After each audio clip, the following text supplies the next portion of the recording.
오늘 원달러 환율 1,020원 선 깨지면서 시작했습니다. 좀 더 자세한 이야기 유진투자선물 이주원 선임연구원과 함께합니다. 안녕하십니까? 네, 안녕하세요. 네, 원달러 환율 오늘 1,010원대에 재진입했습니다. ECB 통화정책 때문인지 하락 출발 원인 어디 있다고 보십니까? 네, 원달러 환율이 지난 금요일 종가 대비 2원 50전 하락한 1,018원에 출발을 했습니다. 현재는 1,017원대에서 주 거래가 이루어지고 있는데요. 오늘 아무래도 원달러 환율의 하락 요인은 지난 주말에 있었던 어떤 ECB의 완화적인 통화 정책 및 미국 고용지표 개선세 위험 자산 선호 심리가 강화되었기 때문으로 보여집니다. 네. 그러면서 여기 환율이 하락을 했는데요. 1개월물이 1,010원 85전의 최종 호가를 보였습니다. 즉 1개월물도 1,010원대로 진입했다는 얘기인데요. 네. 최근 1개월물 스왑 포인트, 즉 선물과 선물 1개월물의 스왑 포인트 1원 플러스 1원 55전을 고려하면 지난 거래일 현물한 종가, 즉 지난 금요일 현물한 종가였던 1,020원 50전보다도 약 2원 20전 정도 내린 셈입니다. 네. 원달러 환율의 하락폭, 속도도 굉장히 빨라지고 있는 모습인 것 같은데요. 이러한 강세 기조 언제까지 계속 갈 거라고 보십니까? 네, 일단 환율에 있어서 가장 중요한 게 역시 수급인데요. 일단 공급 물량이 대단히 많습니다. 즉 달러 물량이 많다는 얘기인데요. 누적된 경상수지 흑자로 인해서 현재 쌓여있는 달러 물량이 많고요. 또한 그 1,030원대부터 지금 계속해서 대기하고 있던 내고 물량이 현재는 레벨을 낮추면서까지도 지금 내고 물량은 대기 상태고요. 그러면서 환율은 계속해서 하락 압력을 받고 있습니다. 더군다나 네. 그 외국인이 국내 주식시장에서 순매수 기조를 계속해서 이어가고 있는 상황이기 때문에 환율이 계속해서 하락 압력을 받고 있다 이렇게 말씀드릴 수 있겠습니다. 네, 원화 강세 기조 당분간은 조금 더 이어질 것이라고 봐야 되겠네요.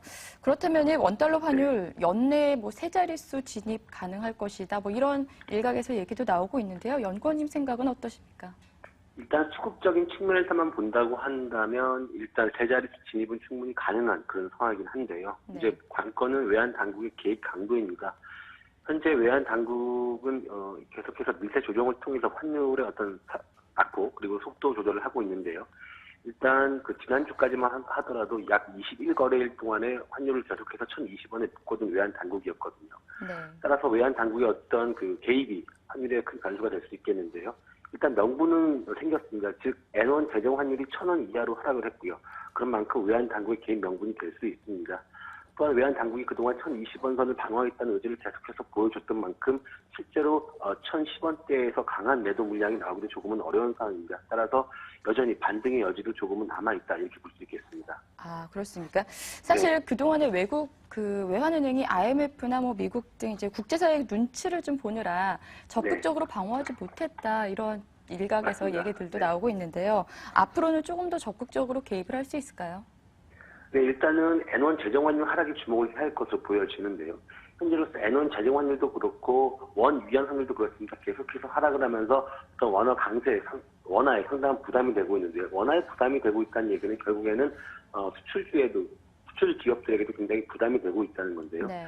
따라서 N1 재정 환율 하락에 주목을 특히 N1 재정 환율 하락에 주목을 할 것으로 보여집니다. N1 재정 환율이 조금 전에 말씀드렸던 것처럼 현재로선 990원 초반대에서 현재 거래가 이루어지고 있는데요. 그런 만큼 외환 당국의 어떤 개입 명분도 조금 강해졌다 이렇게 말씀드릴 수 있겠습니다. 따라서 외환 당국도 어떤 강한 개입을 통해서 충분히 환율을 끌어올릴 수 있는 그런 여건은 마련됐다 이렇게 말씀드릴 수 있겠습니다. 네. 좀 외환 당국의 개입 강도가 조금 더 세질 것이다 이렇게 말씀을 해주셨습니다. 현재 우리 외환 시장 좀 우려할 수준은 아닙니까? 네, 일단 현재로서는 지극히 자연스러운 현상을 보여지는데요. 모두 말씀드렸던 것처럼 누적된 경상수지 흑자 그리고 그런 만큼 달러 매도 물량이 쌓여 있고요. 그러면서 여전히 그 수출 기업들의 내고 물량 역시 1,020원 중반대부터 레벨을 낮춰서 대기하고 있는 상황입니다. 또 하나 그 외국인이 어떤 그 국내 주식시장에서의 주식 순매수 이런 기조가 이어지고 있기 때문인데요. 더군다나 ECB의 완화적인 통화 정책 그리고 미국 고용지표 개선세 위험 자산 선호 심리가 강화된 상황입니다. 그러면서 외국계 자금들 특히 유럽계 자금과 미국계 자금들이 현재 우리나라 주식시장에 계속해서 유입이 되고 있는 상황이기 때문에 현재로서 환율의 하락은 지극히 정상적이다 이렇게 말씀드릴 수 있겠습니다. 네. 현재 지금 내수 부양과 수출 기업의 어떤 지원이랄까요? 이 사이에서 좀 적정 환율을 찾아야 된다 이런 목소리들이 나오고 있는데 지금 적정 환율은 연구원님 어떤 선 정도라고 보십니까?